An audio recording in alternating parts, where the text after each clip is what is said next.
En este video se parte del supuesto que la mejor manera de aprender a investigar es leyendo investigaciones. La mejor manera de aprender a escribir artículos científicos, a ser publicado en revistas indexadas, es leer artículos científicos. Lo mismo para desarrollar una tesis de maestría o tesis doctoral. En este video haré un análisis de una tesis doctoral desde el punto de vista metodológico y de las estrategias de análisis de datos que se han aplicado. El título del proyecto está en pantalla: Creencias sobre razonamiento moral y conflicto en adolescentes con problemas de adaptación escolar. Examinemos el índice y nos vamos a dar cuenta que en general en las tesis doctorales españolas, la tesis se la divide en dos grandes partes. La primera parte es fundamentación teórica y la segunda es la parte empírica. En la parte de fundamentación teórica, lisa y llanamente se desarrollan las estructuras conceptuales, las narrativas teóricas sobre cada uno de los constructos involucrados. Por ejemplo, el capítulo número 1 de esta tesis se refiere a la conducta inadaptada social y escolarmente. Si nosotros vamos al punto específico, vamos a poder observar que la tesis presenta inicialmente un índice y enseguida la tesista hace un desarrollo, presentando primero el tema a través de una introducción de qué va a entender por conducta inadaptada social y escolar. Si yo tomara este párrafo de manera aislada y lo tuviera que analizar críticamente, diría que la tesista hace una introducción que desde el punto de vista del examen bibliográfico está relativamente al día, porque cita investigaciones, textos, publicaciones del año 2000 y 2002, y esta tesis es de 2005. Si uno encontrara solamente publicaciones anteriores al año 80, diría que este párrafo carecería de algún modo de actualidad. Esto va a depender mucho de la forma cómo se dirige la tesis y de los organismos o las instancias de jurado y de evaluación de las tesis. Lo importante, y no es el objeto de este video, lo importante sí es que el marco teórico haga una buena revisión bibliográfica, se aclaren bien los conceptos, se utilicen citas, paráfrasis y se esté lo posible bastante al día. El segundo constructo es el razonamiento moral. Y el tercer constructo, creencias sobre el conflicto, causas y consecuencias. Si volvemos al índice, aquí ustedes pueden estudiar posteriormente, ¿no es cierto?, la sistematización y la división de términos que se realizan en el índice para ir acotando y focalizando el constructo.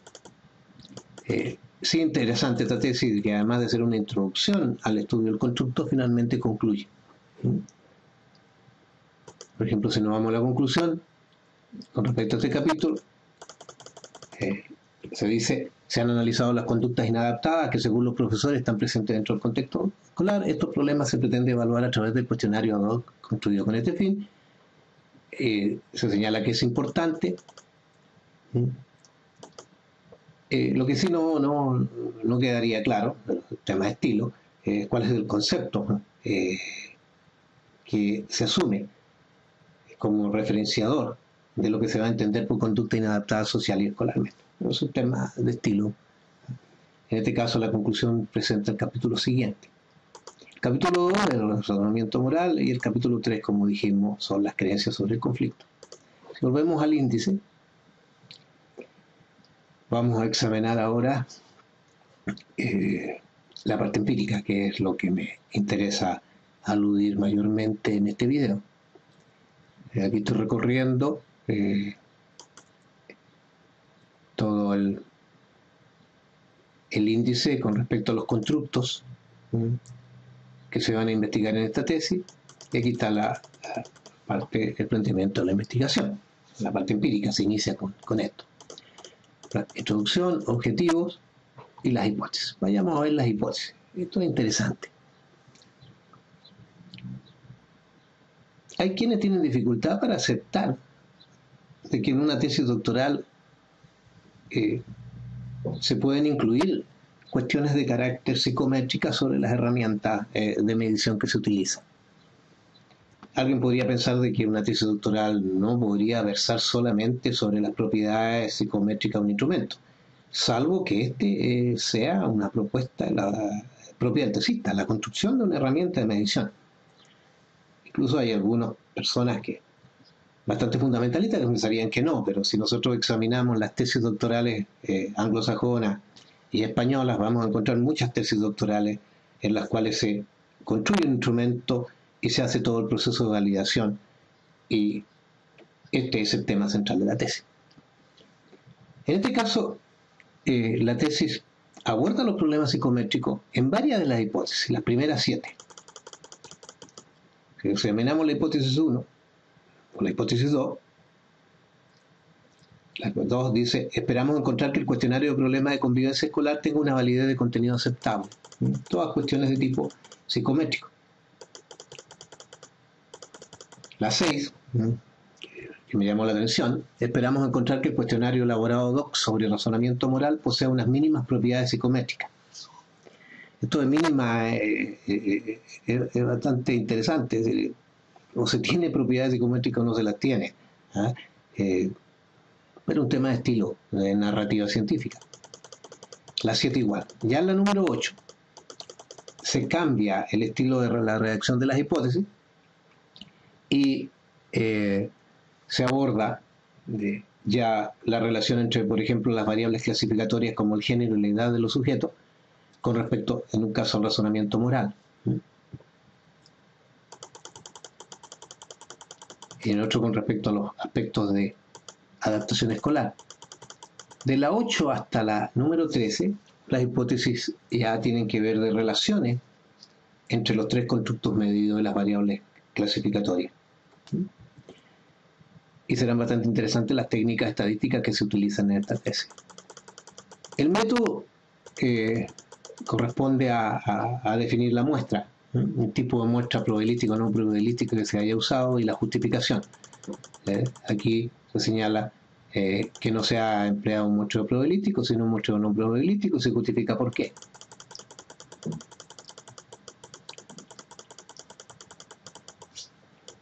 Se señala también que se han utilizado 3 cuestionarios y lo que ha pasado con respecto a la muestra, que en general era de 857 sujetos, pero ocurrió, por ejemplo, con el tercer cuestionario, por muestra experimental, que se redujo a 699 sujetos. Esto es lo que siempre narra un investigador.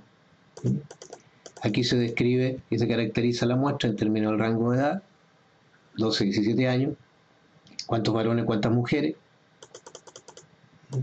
y se alude a la media de la edad.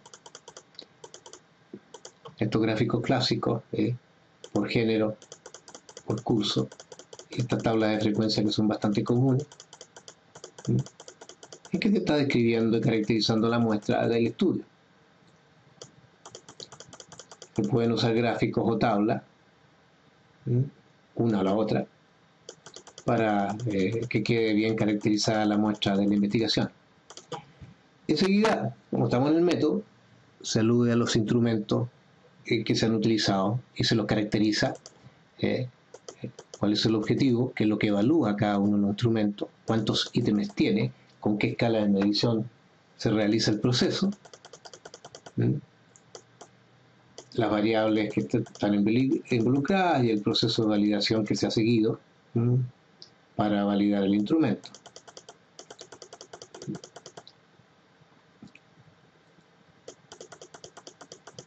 Y lo mismo se describe para el cuestionario número 2 y para el cuestionario número 3. El procesamiento se ha realizado en SPSS, la versión 11.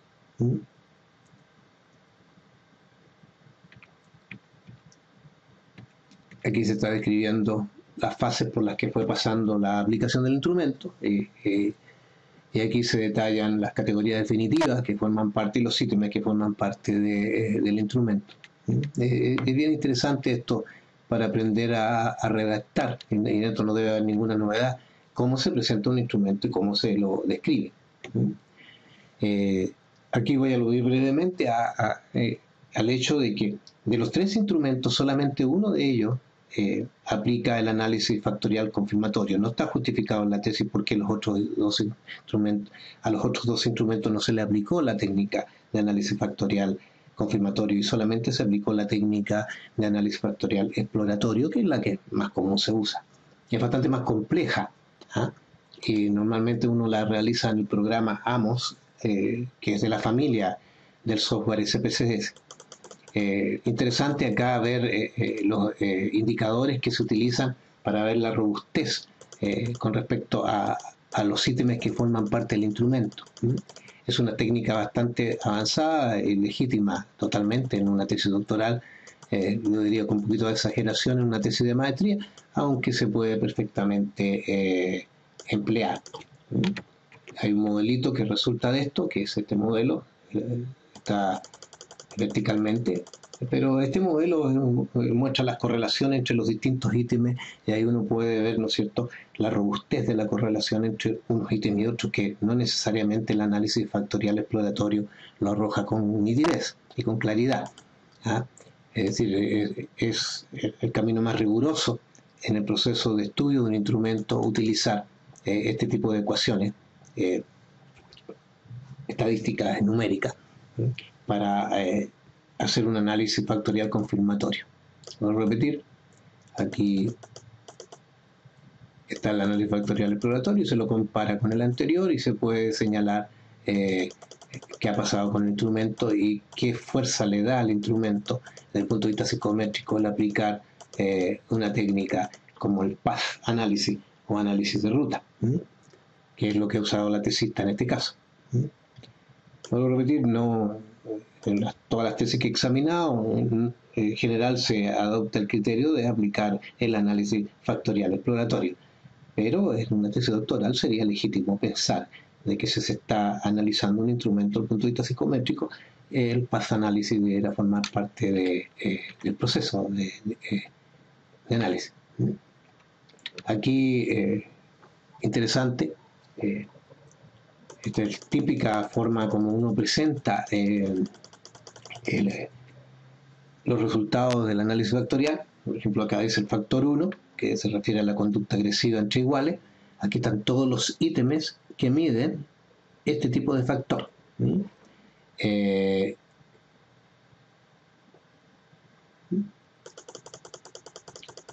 Y aquí está los ítems que miden el factor desinterés académico.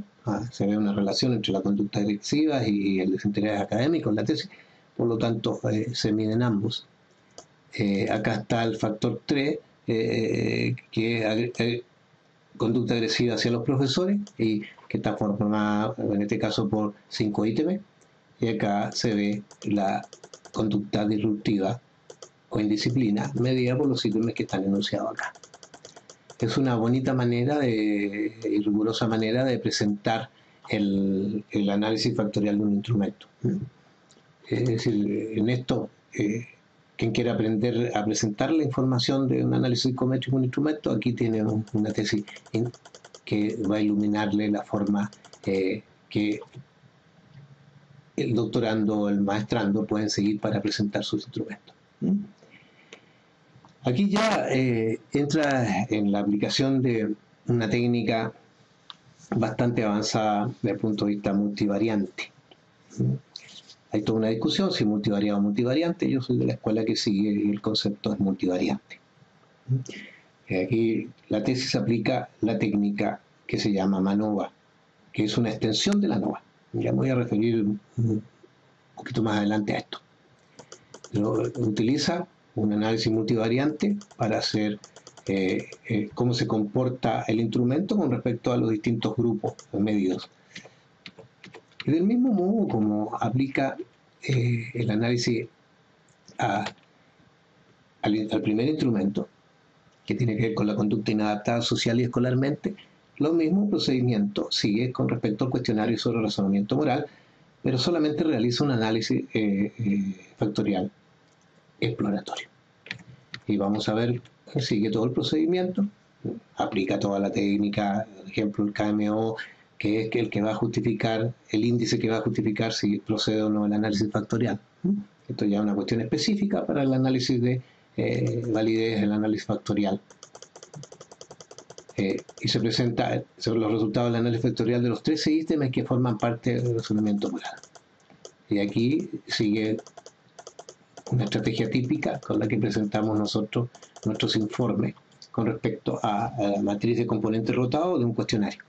Por ejemplo, el factor 1, el factor 2 y el factor 3.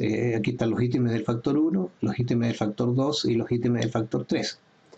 Aquí lo que presenta es que estos tienen una saturación en estos ítems en el primer factor, con valores bastante altos, estos en el segundo factor, estos en el tercer factor.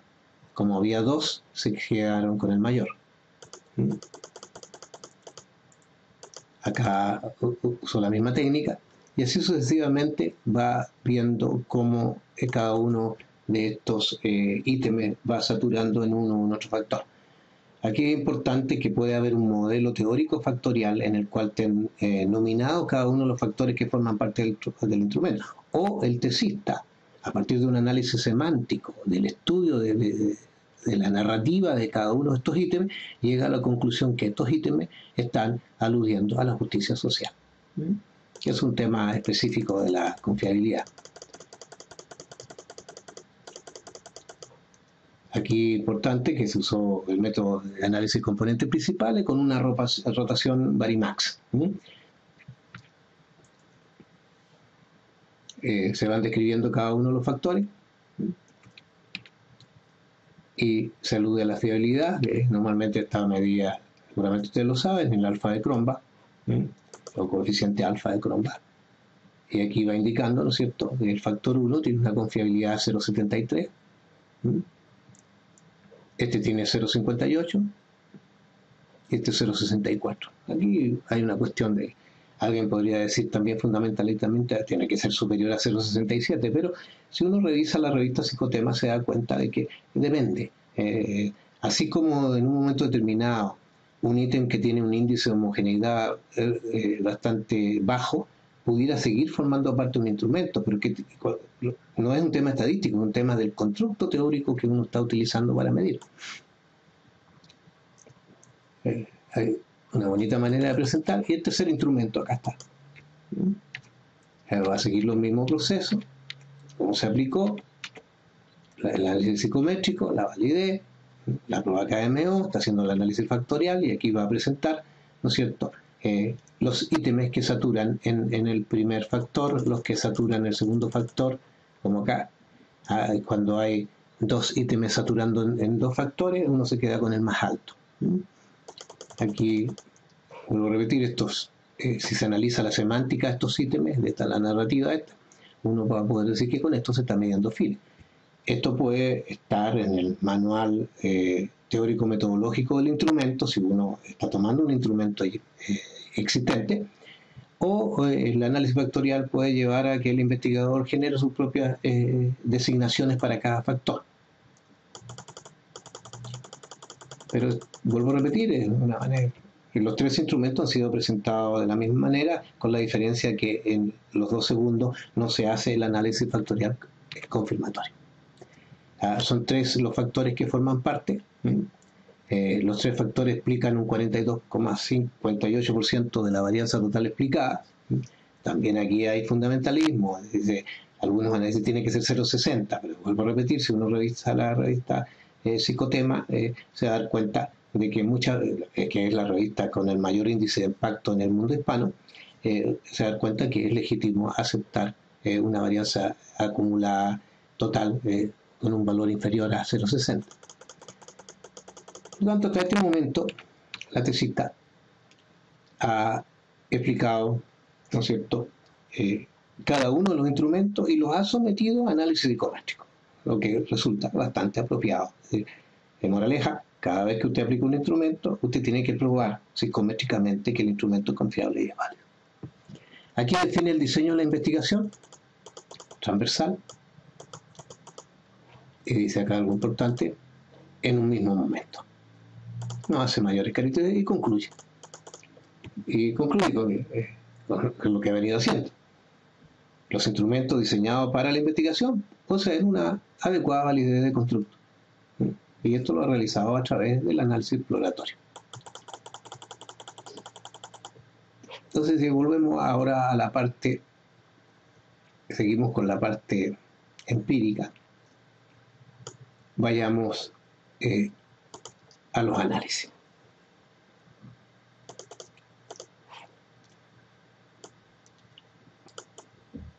Lo interesante de esta tesis es que itera.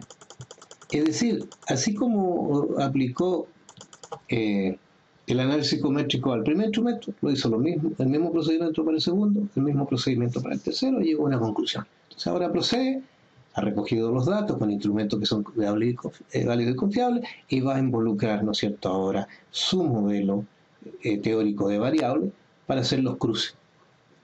Y divide los análisis estadísticos en análisis descriptivos y en análisis inferencial. Así, esa es la gran categorización que hace. En lo descriptivo, la distribución de la muestra en grupo de sujetos, por centro de sujetos, centro de los grupos de sujetos en altos, medios y bajos, según las puntuaciones obtenidas en el cuestionario, y estadístico, descriptivo, razonamiento moral. Y en lo inferencial va a hacer una interrelación entre género y razonamiento moral, edad y razonamiento moral, entre el instrumento CPC y el razonamiento moral, entre género y fin, etc. Entre cada uno de las dos variables clasificatorias, género y edad, y los constructos, y a su vez entre los distintos factores que conforman el constructo, y entre los factores de un instrumento y los de otro instrumento. Razonamiento moral con conductas, con creencias o con conductas inadaptadas. Aquí ha presentado el índice, y ahora va a proceder a presentar los resultados estadísticos. Los descriptivos, los típicos: media, dirección típica, simetría, kurtosis, que van a probar si las distribuciones son normales o no. Esto es tremendamente importante en esta tesis, porque se aplica la MANOVA, que es un análisis multivariante de tipo paramétrico, y por lo tanto tiene que probarse que las variables que entran en juego están distribuidas normalmente, las que son numéricas. Aquí va a presentar los sujetos de esta manera, diciendo cuando hay asimetría, y toda esta estadística meramente descriptiva. Todo descriptivo. Y ahora entramos en lo inferencial. Acá aparece el término ANOVA, pero en realidad, si uno observa la estructura de esta tabla 6.4,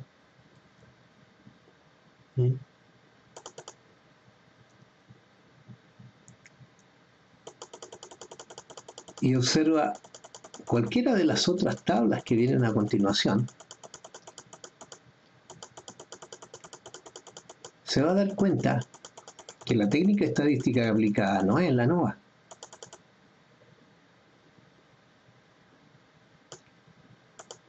Todas estas tablitas están indicando que lo que se aplicó fue una técnica que es una extensión de la ANOVA.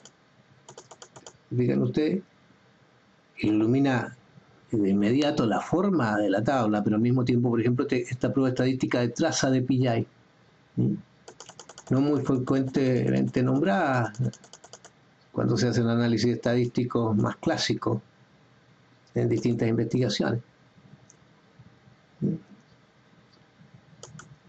Sigo mostrando estas tablas. Quiero llegar a una más simple para empezar la explicación.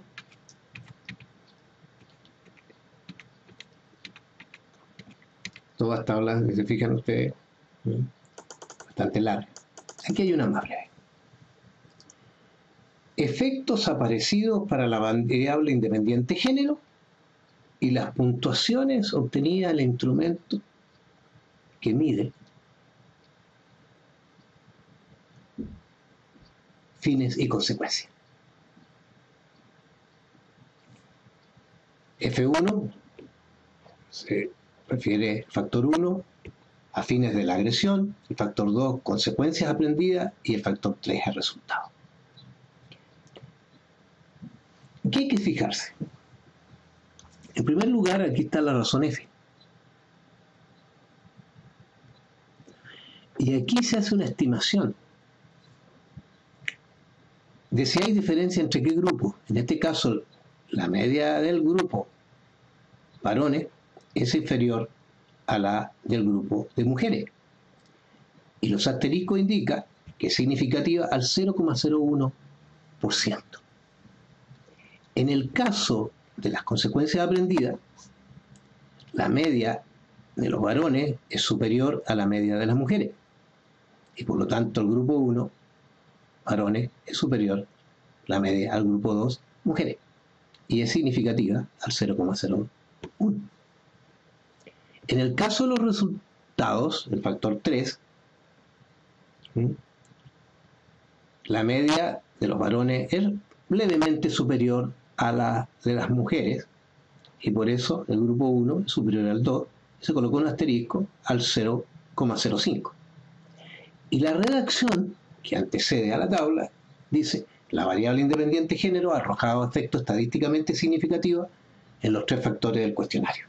Así los chicos obtienen medias menores que las chicas. Chicos tienen la agresión, sin embargo los chicos alcanzan medias mayores en F2 y así sucesivamente. Este tipo de análisis, si nosotros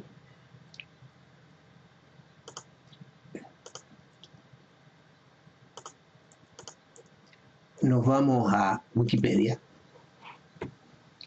corresponde a lo que se denomina análisis multivariante de la varianza, o MANOVA, que es una extensión del análisis de varianza ANOVA, para cubrir los casos donde hay más de una variable dependiente, que no puede ser combinada de manera simple. Por ejemplo, en la tesis,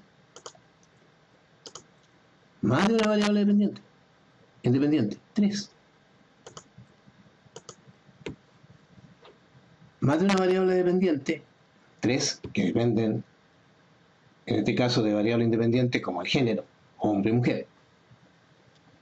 Además de identificar si los cambios en las variables dependientes tienen efectos significativos en las variables dependientes, la técnica también intenta identificar las interacciones entre las variables independientes y su grado de asociación con las dependientes.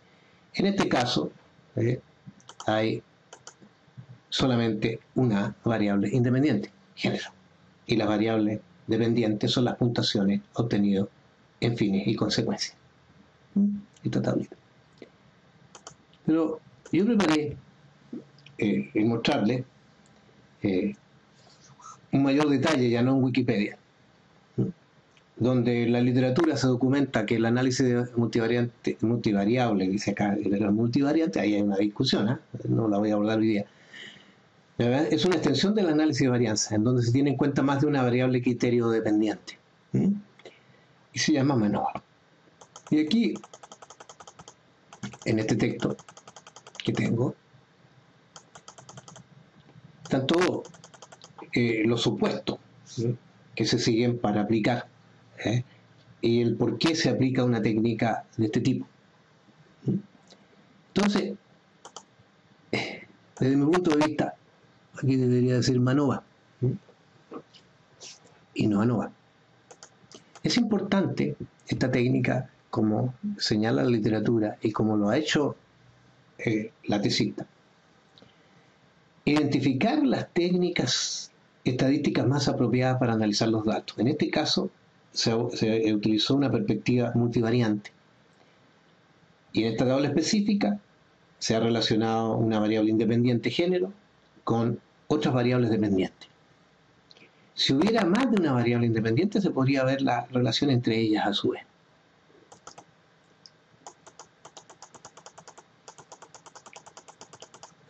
Ahora, el párrafo debajo de esta tabla no solamente es un análisis para el factor F1, F2 y F3, sino que también hace un análisis para los distintos ítems que conforman cada factor.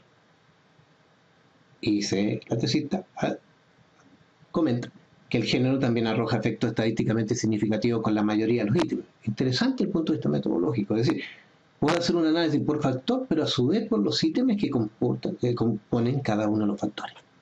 Esto es tremendamente importante desagregarlo en una tesis doctoral. Aquí hay una tabla un poco más compleja, no la veré todavía.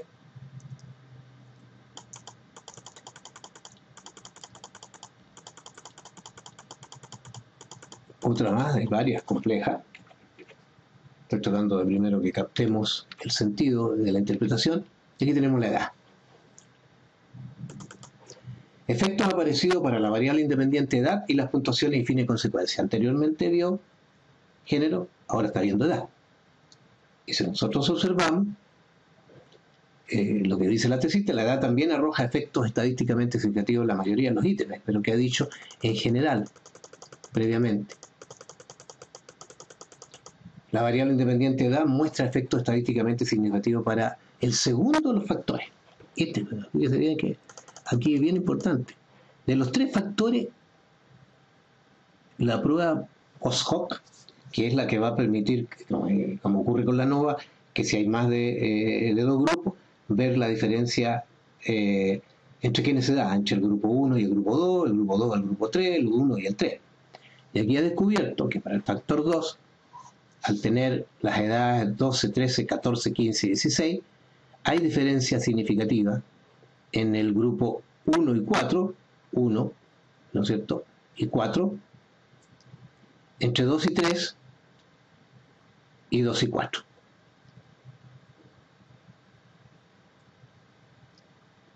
Si nosotros miramos la media de 1, la media de 4, no es significativa la diferencia, pero si miramos la media de 1 y la media de 4, 15 años y 12, ¿no es cierto?, es significativa.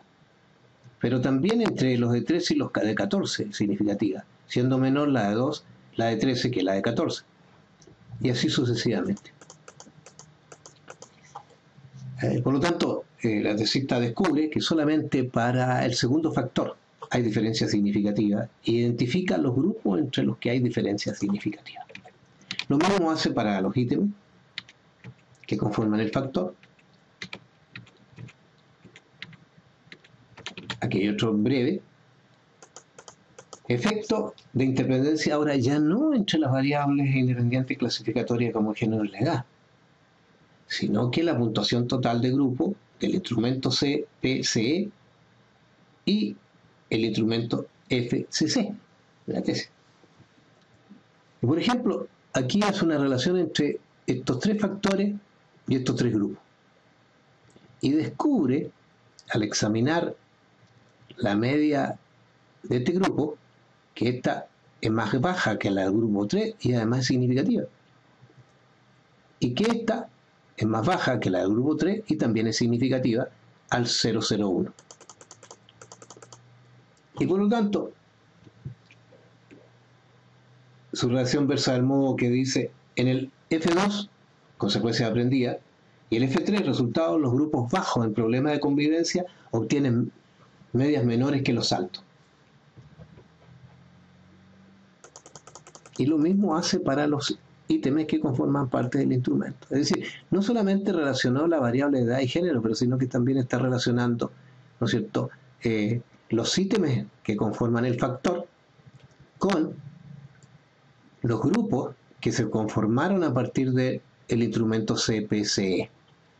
Y en este caso, solamente para este ítem descubrió que era significativa el 001.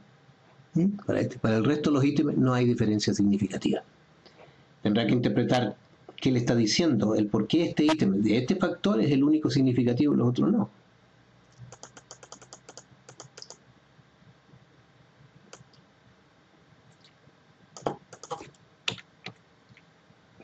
Otra tabla en la que podemos mirar acá que este es significativo, esto no, este sí y el resto no. Sigue con los ítems. Acá ve el análisis con respecto a fines, consecuencias, resultados y el instrumento CPC. Eso ve que es significativo para fines solamente, pero no para consecuencias aprendidas y para resultados. Bueno, la tabla, la misma estructura, y va iterando el mismo procedimiento para analizar cada uno de las relaciones entre los instrumentos, los constructos, y entre las variables clasificatorias y los constructos. Del mismo modo sigue todo el proceso página tras página. Algo le va diciendo cada uno de los resultados y ahora inicia la discusión. Y la discusión es con respecto a los resultados que ha alcanzado en cada uno de los acápites de la tesis. Y la discusión la hace en torno a las hipótesis. No voy a examinar las primeras 8 porque tiene que ver con las características psicométricas de los instrumentos, y me voy a ir a las primeras 7, a la octava. Respecto al género, esperamos encontrar que las chicas poseen un razonamiento moral más inclinado hacia lo moralmente correcto de los chicos. Esta hipótesis se ha cumplido. Se acepta. Por lo tanto, esta es una hipótesis de investigación o alterna, y no una hipótesis nula. Y se señala que los efectos de la interdependencia entre género y razonamiento son significativos a favor de las chicas. Los resultados son coherentes con otros estudios. Esta forma de narrar científica es muy importante. Por un lado tiene un hallazgo, pero lo contrasta, ¿no es cierto?, con los hallazgos que hay en la literatura.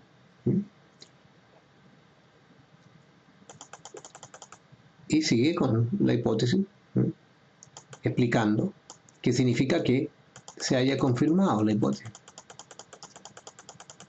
Y insisto, este vínculo, al revisar la literatura sobre el tema de la diferencia en razonamiento moral entre chicos y chicas, encontramos que existen resultados contradictorios, bien importante.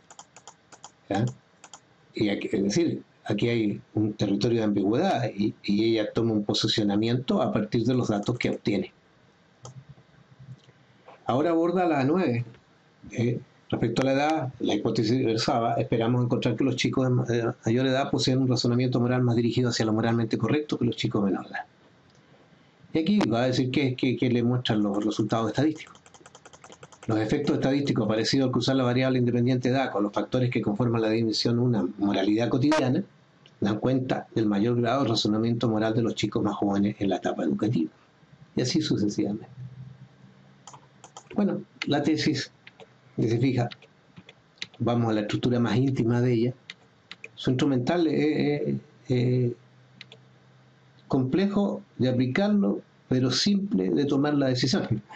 Depende del tipo de variables que se tiene, se elige una prueba paramétrica de carácter multivariante, que supone, al ser paramétrica, que las variables medidas o que forman parte del análisis están distribuidas normalmente. Y posteriormente cruza las variables clasificatorias independientes como género y edad, y después hace inferencia al relacionar las variables que forman parte de los 3 constructos que forman parte de la investigación: conducta inadaptada, razonamiento moral y creencia sobre el conflicto. Y así sucesivamente. Bien. Posteriormente hace su referencia bibliográfica. Este es el itinerario que hace el tesista. Si se dan cuenta ustedes, es una cuestión de mucha disciplina, en primer lugar, de claridad conceptual. Por un lado, de los constructos que se van a involucrar, los instrumentos con los que se van a medir los constructos, y enseguida el plan de análisis estadístico en función del tipo de hipótesis que se plantean y de las relaciones que se quieren establecer entre las distintas variables. Espero que sea de utilidad